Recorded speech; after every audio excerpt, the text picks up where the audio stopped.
friends, welcome back.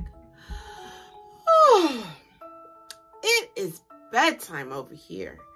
And this segment is called Bedtime Story with Mrs. Cat. I have my snuggle Betty from Jesus above here. This is Lucille. You know Mrs. Cat has 7 kingdom kids? I do. So, as we get ready to start our story, oh, hold on. You see my friends? What time is it? It's time to choose our snuggle Betty. Oh, I'm so excited. Yes. Lucille chose her snuggle Betty. Look. That's her snuggle Betty. And I'm going to choose one of Lucille's snuggle Betties, Miss Jelly Beans.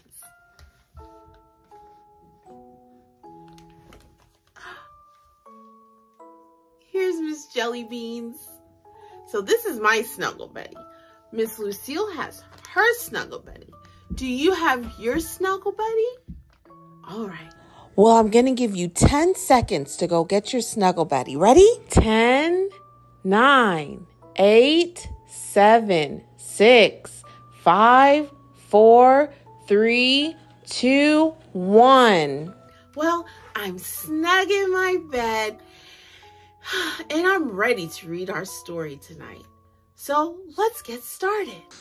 Corduroy Takes a Bow, written by Viola Davis, based on the characters created by Don Freeman.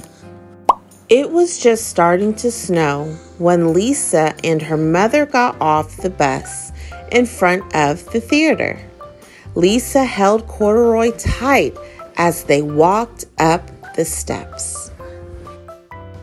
She had never been to a big theater like this before. Neither had Corduroy. They had come to see a performance of Mother Goose rhymes. In the lobby, people were picking up tickets. Ushers handed out programs. A brass chandelier hung from the ceiling that was painted with clouds. Suddenly, the lights flickered on and off. That means the play will start in a few minutes. We should find our seats, said Lisa's mother. Lisa held her mother's hand a little tighter and held Corduroy a little closer. The usher took their tickets and showed them where to sit. The seats are so soft, said Lisa. She put Corduroy on her lap and looked through the program. Right before the play started, a very tall man sat down in front of Lisa. Mommy, Lisa whispered to her mother. I can't see. Here, dear, said her mother. We can fold our coats together and you can sit on top of them. When Lisa stood up to sit on the coats, the orchestra started playing. She forgot all about Corduroy. He slipped off her lap and fell underneath the seats in front of them.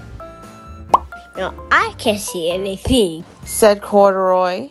Maybe if I got closer to the music, I could see the stage. He peeked down the aisle and saw some stairs. When Corduroy got to the top step, the big red curtain went up and up and up.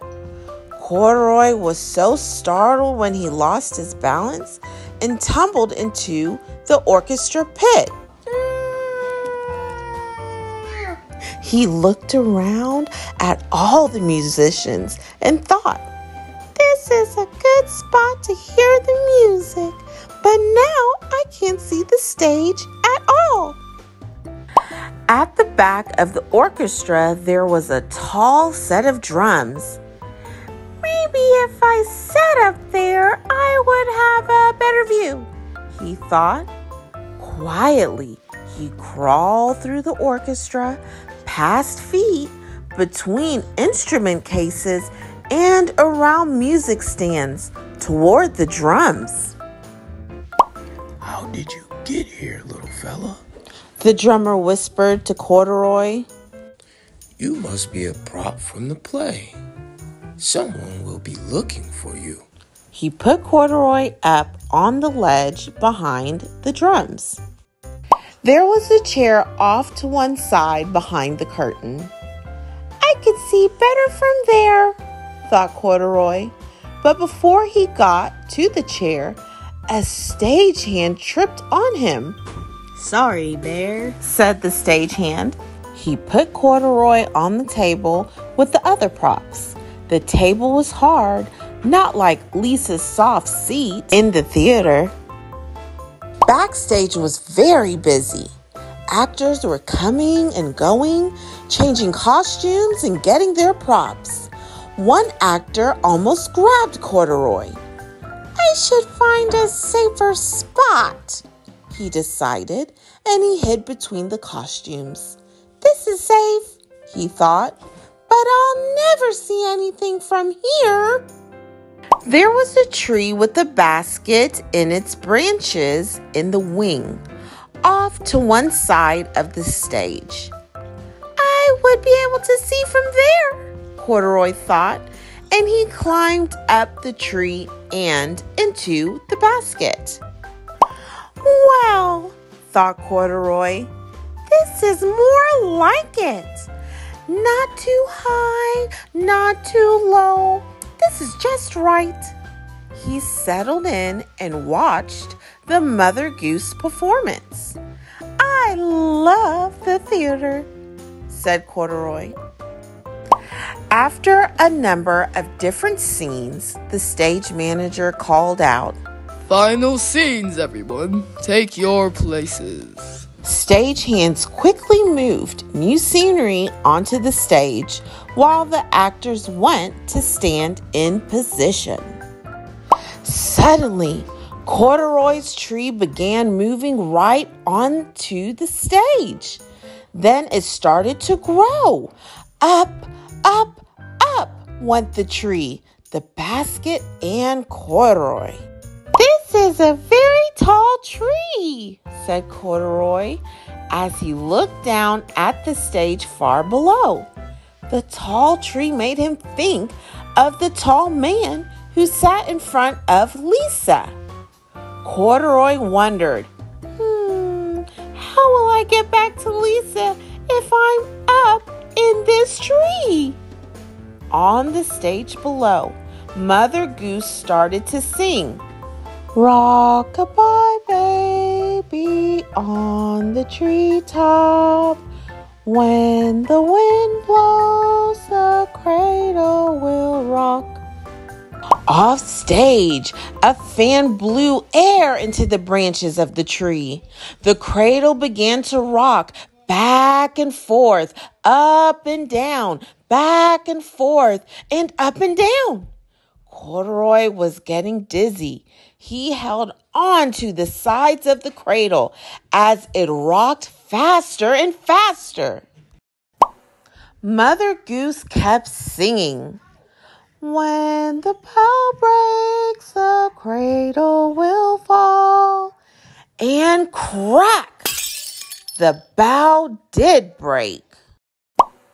And down will come baby, cradle and all. Down, down, down came Corduroy, cradle and all. Before Corduroy knew what was happening, Mother Goose scooped him up for the curtain call. The audience clapped as the actors bowed. Corduroy bowed too. After the curtain call, the cast took Corduroy backstage to the dressing room. Who does this bear belong to? They wondered. The usher brought Lisa backstage, Corduroy, there you are. said Lisa. How did you get on stage? I couldn't see, and I wanted to get a little closer, said Corduroy. Oh, Corduroy, said Lisa. you suddenly got closer. The very next day, Lisa made a theater just for Corduroy.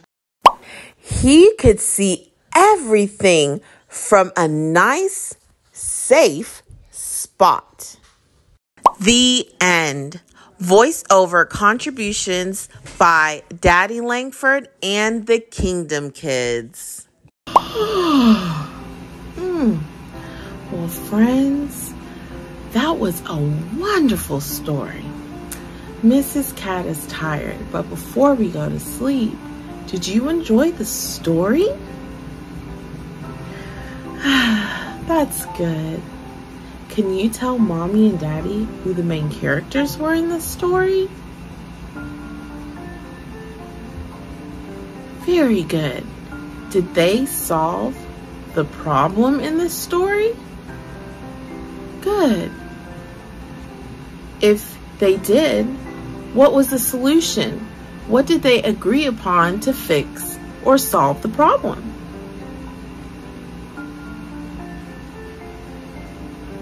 Very good. Well, I couldn't go without letting you know that my very own Snuggle Buddy is in bed. You want to see? Okay.